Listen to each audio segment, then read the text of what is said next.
Salut. Donc me voici, comme je l'ai annoncé, pour vous faire la suite de mon book haul d'occasion, donc que j'ai fait pendant les vacances, après avoir acheté les livres que je vous ai présentés dans le premier book haul. Donc il y en a 5 que je vais vous présenter. Je vais aussi vous présenter deux petits DVD que j'ai pris en passant. Donc il y a deux... Ouais, il y a plusieurs choses différentes. Je vais vous les montrer, ce sera plus simple.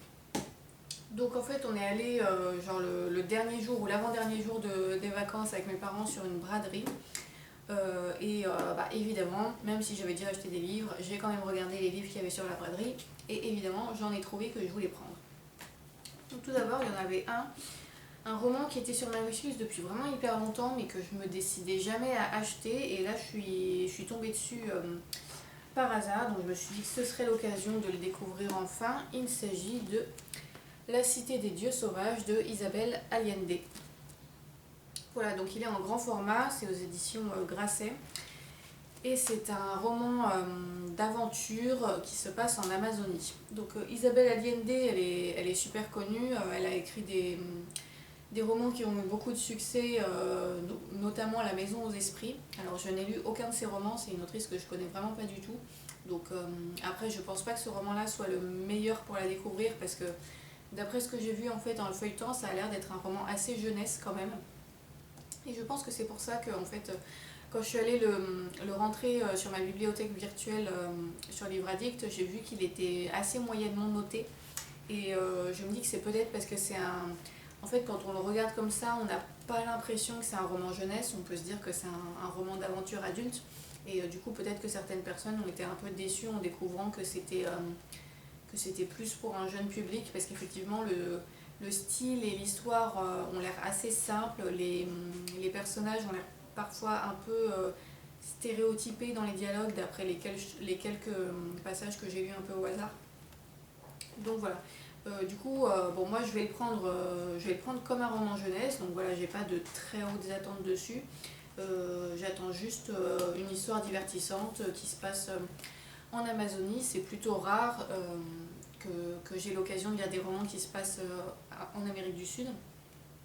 Et donc ça raconte l'histoire d'un adolescent qui, je crois, a 12 ou 13 ans et qui va partir en Amazonie avec sa grand-mère qui est une sorte d'exploratrice ou quelque chose comme ça au sein d'une équipe du National Geographic. Et ils vont à la recherche d'une créature mystérieuse, un peu mythique, qui est connue visiblement des autochtones de la région. Et voilà, j'en sais pas beaucoup plus. Et donc ça suit leur expédition dans la forêt tropicale. Donc voilà, ça devrait être quand même assez sympathique, ça devrait se lire très vite. Et bah voilà, ce sera une première découverte de Isabelle Allende pour moi. Ensuite, j'ai pris un nouveau récit de voyage, puisque comme je vous le disais dans ma dernière vidéo, j'avais pas mal envie de ça en ce moment. Donc là encore, c'est une autrice que je n'ai jamais lue. Il s'agit de Sarah Marquis avec son livre Instinct. Et donc le sous-titre, c'est 3 mois seul à pied en survie dans l'Ouest sauvage australien. Voilà, donc un livre assez court, c'est dans la même collection que le livre de Mike Horn que je vous présentais dans mon point lecture. Et donc Sarah Marquis, c'est une écrivaine voyageuse qui a écrit plusieurs livres. Elle a écrit plusieurs livres et en fait je me suis rappelé que ma mère en avait un dans la maison familiale qui s'appelait Sauvage par nature, je crois, que je n'ai pas lu. Mais voilà, je suis tombée sur celui-là sur le vide-grenier, je me suis dit que ça pourrait être intéressant. Alors là encore, coïncidence, je suis allée le rentrer sur Livre Addict et j'ai vu qu'il n'était pas très bien noté. Donc bon, décidément, voilà. Mais ouais, en fait, visiblement, les gens trouvent que c'est pas très très bien écrit et que la personnalité de l'autrice, visiblement, est un peu agaçante. Donc ça risque d'être un problème dans ma lecture, parce que c'est vrai que je suis assez, comme je le disais dans ma dernière vidéo, je suis assez sensible aux écrivains voyageurs agaçants, on va dire. Et en feuilletant, encore une fois, en lisant un peu des passages au hasard, je suis tombée sur effectivement sur des trucs qui avaient l'air un peu, comment dire, où elle avait l'air de faire des réflexions un peu métaphysiques, ésotériques, mais un peu des lieux communs, genre ouvrez-vous à votre lumière intérieure, ou je sais pas quoi, enfin des trucs où franchement si elle part dans des délires comme ça, je vais pas être réceptive du tout. Mais le côté survie dans l'ouest australien, ça par contre ça m'intéresse beaucoup. Et je pense qu'il y aura quand même un certain nombre d'infos et de petites aventures intéressantes. Il y a pas mal de photographies au centre. Donc bon, ça devrait, je ne sais pas si ça va être une excellente lecture, mais ça devrait quand même être un récit intéressant. Donc voilà, la prochaine fois que j'ai envie d'une lecture voyage. Donc voilà, et après ça, je suis tombée sur un stand du vide-grenier où il y avait plein de livres de poche jeunesse. Et en fait, c'est des stands que je regarde parce que je suis un peu à la recherche de certains livres jeunesse qui m'avaient marqué quand j'étais enfant et que j'ai envie un peu de relire par nostalgie. Et dans les livres que je recherche, il y a notamment la série des Chairs de poule, que je lisais beaucoup quand j'étais petite et qui a, je pense, pas mal influencé mon imaginaire. Et donc là, sur un des stands, j'en ai trouvé 3 que j'avais lus à l'époque et qui m'avaient vraiment beaucoup plu.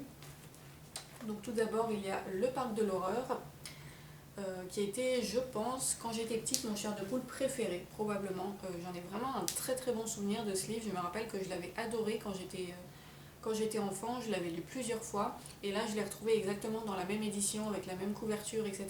Donc je suis vraiment contente. Et ouais, ça va être super sympa, je pense, de relire cette histoire. Donc voilà, j'ai également trouvé La fille qui criait au monstre. Donc celui-ci, alors l'histoire je m'en rappelle un peu moins bien, mais par contre c'est la couverture en fait qui m'était restée en tête. Quand j'étais petite, cette couverture me faisait vraiment peur. D'ailleurs honnêtement, elle fait toujours un peu peur je trouve. Et du coup je la trouve super réussie. Alors là c'est pas tout à fait la même édition, je pense que celle-là est un tout petit peu plus récente. Mais vu que c'est la même couverture, ça me dérange pas. Donc voilà. Et le troisième que j'ai trouvé, c'est Danger, chat méchant. Donc ça, c'est une histoire de chat-garou. Et comme j'adore les chats, voilà, ça m'intéresse ce genre d'histoire. Et puis quand j'étais petite, je l'avais aussi beaucoup aimé, justement parce que j'ai toujours aimé les chats et les histoires de métamorphose aussi, c'est des choses qui m'avaient toujours beaucoup plu. Donc voilà, celui-ci était pas du tout effrayant dans mon souvenir, c'était vraiment plus le côté un peu fantastique. Fantastique avec un côté un peu comédie, humour noir, comme on en trouve souvent dans les chairs de poule. Donc voilà, je suis bien contente d'avoir retrouvé ces 3 livres de mon enfance que je vais pouvoir relire pour le petit instant nostalgie. Donc voilà pour les livres, et je vous montre vite fait 2 autres choses que j'ai trouvées sur ce vide-grenier. Alors là, ça va peut-être pas intéresser grand monde, mais en fait ce sont des documentaires animaliers, ce qui est une autre de mes grandes passions.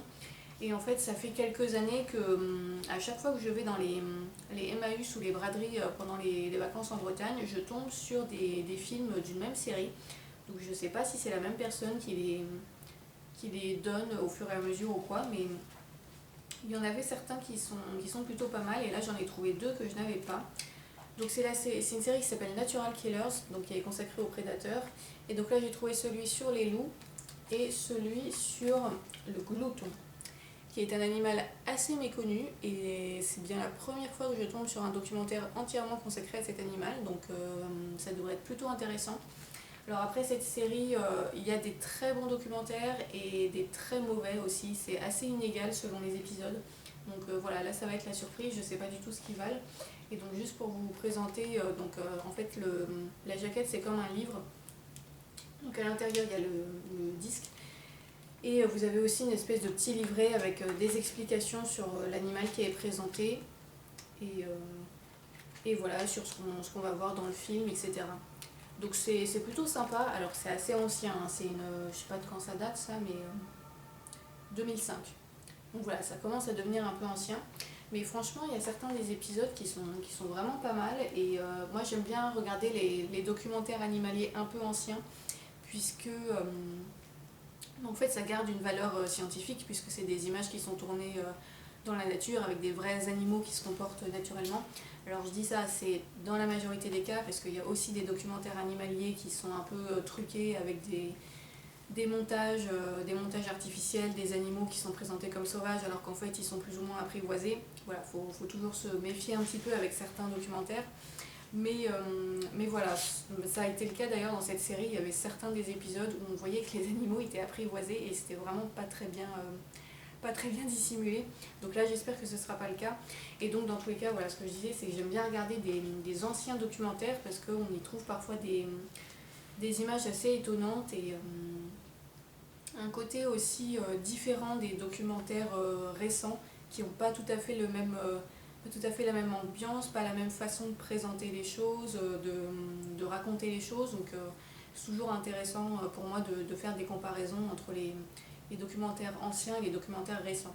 Bon, ça c'est vraiment parce que je suis passionnée par les animaux, que c'est mon métier aussi en l'occurrence, et donc voilà, je suis assez maniaque avec ça, on va dire.